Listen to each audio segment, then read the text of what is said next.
example, that's a good question. Why do we need oxygen for living? Without oxygen we will die. Very simple. See, basically we need food to eat, right? What is food? Some form of carbohydrate. Now carbohydrate cannot be digested, no. You have to break carbohydrate, you have to break those bonds to get energy, and that will require oxidation. And oxidation requires oxygen, right? So that oxygen is required. For example, why do you need oxygen for burning? See, कुछ में आग लगाते हैं तो oxygen चाहिए ना. The same thing, the food is getting burned inside your stomach. For that you need oxygen. Thank you. Body fat. Huh? If we don't have food, why we can't use our body fat? Yeah, you can use your body fat. Okay, no, but I'm saying, see, the question is, there are two things. These are very interesting things. You can use your body fat, but then, eventually, but then what I am saying, even body fat needs to be broken up. Even body fat will need oxygen. But if you are killing your hemoglobin, then your body fats also need to be oxidized, right, to carbon dioxide, water and energy, right? But for that also you need oxygen. So oxygen is needed. In fact, I will tell you, those polar bear. Polar bear is the creature, right? Those who have studied biology, the polar bear only eat for 2 months. Other 10 months they survive on what they have eaten. So if you see polar bears, we always show the photographs, nice, beautiful, very nice looking. But you should see the polar bear in winter, which is like this, because that is what it is told. Good question. Yeah. So if a person is suffering from iron deficiency, he is asked to eat spinach or vitamin A things, right? Yeah, so those give additional, again, for example, those compounds which will replenish the amount of help in growth of porphyrin inside the blood. They will increase the porphyrin. This is one of the reasons, but there are many things. Iron in the sense, iron deficiency may be due to the fact that your body is not able to produce that enzyme that produces iron. So for that again, it's a very complicated thing. So what is there in the spinach? Means it is a leaf or it contains porphyrin inside? Spinach is very, very rich in iron, so it will give you iron. Yeah. Yeah.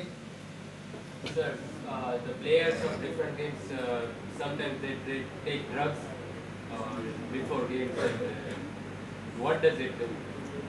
See, I don't know that, because again, this is a very specialty sports medicine subject, to be honest. But what probably it does, it gives you a spurt of energy. For next 2 hours you will get energy. So, because in sports they probably would like to perform for 1 hour and then slow down. So this will give you, those kind of drugs which will actually help you in lot of energy, adrenaline, so that you can do it and then get back. But it's also very dangerous, you understand, right? If your body becomes used to that, then you will not be able to do normal things without that. It's a problem. And some persons used to take risk at any cost, like jumping from a youth wing, from height and such activities. Then why does such things? I have heard somewhere about adrenaline rush. What is that? Yeah, in the sense, adrenaline adrenaline is something which increases your ability to take pressure. Pressure in the sense, ability to fight and flight, right? So if you take more adrenaline, your feeling for, going for a war like that sense will increase. So you can take risks. So for that you take those tablets and get it. But these are all problems. They should not be doing this. Okay, last question now, and I will talk to you later. Yeah. Sir, how does CFCS cool the air? See, CFC now, of course, we are buying. So what chlorophore, they generate what are known as radicals, free radicals, and those free radicals go and bind to your ozone in the stratosphere, and that creates a hole. But now we have all banned it. Even in India, it's all banned. But sir, how does it cool the air? No, that is probably used in the freons. You see, freons were used to cool it for the compressors of your AC. That used to be there to, probably it forms a bond or something, is absorbed or something. I really don't know. Thank you. Last question. Yeah. Sir, how does the presence of unpaired electrons in transition metals Make it? make them colored? Means what role does that play? Sure. See, if there is an unpaired electron in your d orbital, see d orbitals, I don't know, of course in NCERT textbook it is there. Crystal field theory. So what does crystal field theory say? there are 5d orbitals. Those 5d orbitals split into T2g and Eg levels, 3 and 2. So as a result, if there is an unpaired electron, there can be electronic transition, and that electronic transition is the energy which corresponds to that. That energy, delta E, is equal to hc by delta lambda, right? And that lambda is the lambda max. Okay. Okay. So now we'll come to the next one, and I think this is also again interesting because this is probably going to, it has held a lot of promise, and some of the promise is being met with. Okay, this is ceramics. Ceramics is, for example, your glass. I mean the, the cups. All these ceramics and clays. And pottery, very famous. Rajasthan, Gujarat, very famous pottery. Terracotta. And people now are talking about using this kind of clays, oxides. These are basically a non-metallic oxide, they can even have metal, for making superconductors. And what are superconductors? As you know, superconductors have no resistance. So if you start putting power from Antarctica, it will come here without loss. And you must appreciate the kind of loss which we have in our kind of transportation system. 30% is the loss, right? So if you are able to minimize loss, you will save a lot of power. Right? And of course, superconductivity is also important because by superconductivity, if you are able to magnetize that, you will have what is known as levitation. This gentleman who is levitating, he is doing what is asana and going up. Of course, this is known. I have done it in my lab. You can make levitation. So if you make it superconductivity, it will levitate by itself. But of course, then the human body has to be made of superconductor. This is not possible, right?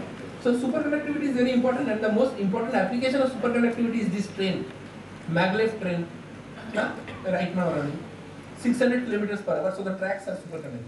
So the train actually doesn't run over it. The train actually flies over it. So there is almost no resistance.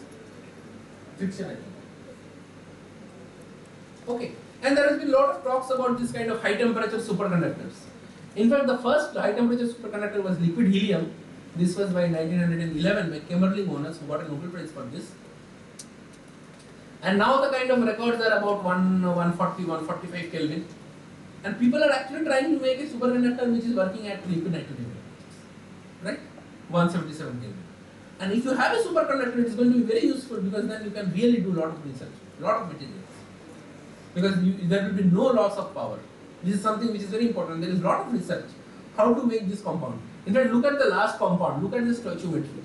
Hb 0.9, tantalum 0.2, barium, calcium, copper, oxygen. Somebody has to do research on this. How will you know how much is the percentage? Right? So this is an important area to find out new superconducting materials. Very important. Your life will change. You can become very, very rich by patenting this. Right? You can be very rich and very famous. Okay? And don't think that rich and fame cannot be together. You can be rich, you can be famous, and you can be a good person also, right? I was in a convocation with President Kalam was there, and somebody says, he was saying, simple living, high thinking. But then there was a very young student in IIT Kanpur like you. He said, sir, he said what? Sir, why not high living and high thinking? Why simple living and high thinking? I can have high living and high thinking. Yes, that is what our generation wants. You should have high thinking, but high living also. And also care for people around. Why only simple thinking and high living? That is the old concept. Don't believe in that. High living, high thinking. And doing good. You should be good for people. And you should also have a high quality of life for yourself. Why you should suffer? No. Okay. Now, I will talk about this molecule which is known as hydrogen. Okay. And hydrogen is a very important molecule. Why hydrogen is a very important molecule? Well, hydrogen is the most important molecule, at least for your level, because hydrogen is used to teach you molecular orbitals. Two hydrogen 1s orbitals come together, form bonding and anti-bonding, right? This is what you have studied. Now, and hydrogen is a very light gas, but hydrogen is a very important material also. Why? Because of the fact that hydrogen undergoes one of the most important bonds ever known.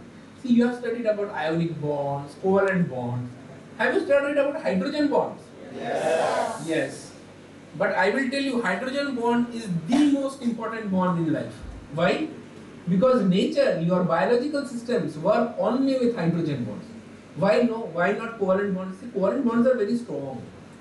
So if it is very strong, it has to break and make life. It has to generate. So hydrogen bond it always uses. Why? Because it is weak now, so you can afford to make a mistake. See, I will tell you, life is like you young kids. You will make a lot of mistakes, make a lot of noise, but then still you will be ordered. That is what life is also.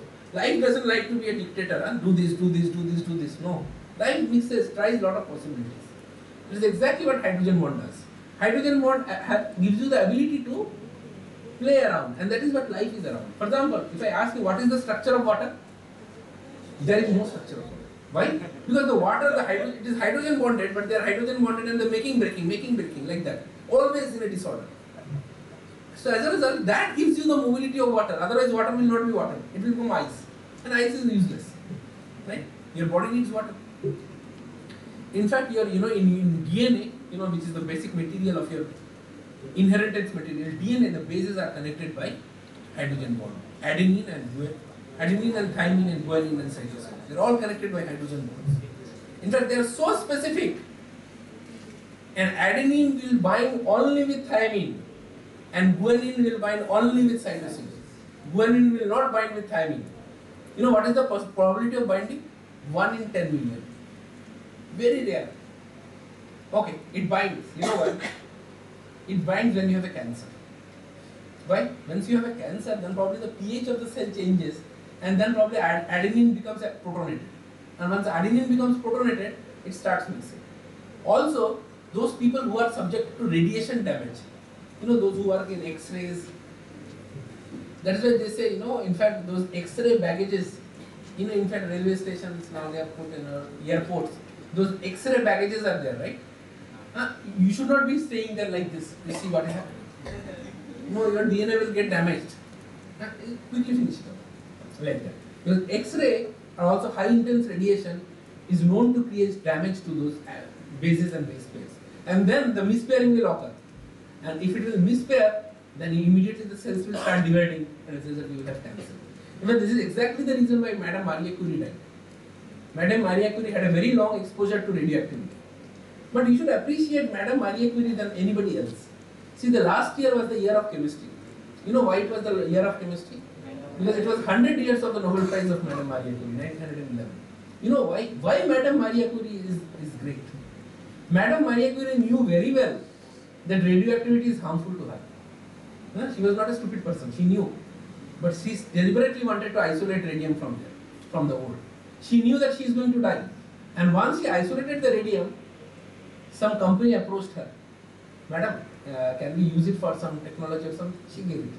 People told her, you could have sold her, you would have become rich. She said, no, this is for science. And she told that if anybody asks you, also give it. So she gave the formula to her also. So she was a great person. She knew that she is going to die. But then still because of science she did it. Amazing personality. But those are personalities of the previous generation. This generation is useless for that. This generation, as I said, high thinking and high living. Not simple. High living and high thinking. Not simple thinking, high living. That is probably not useful.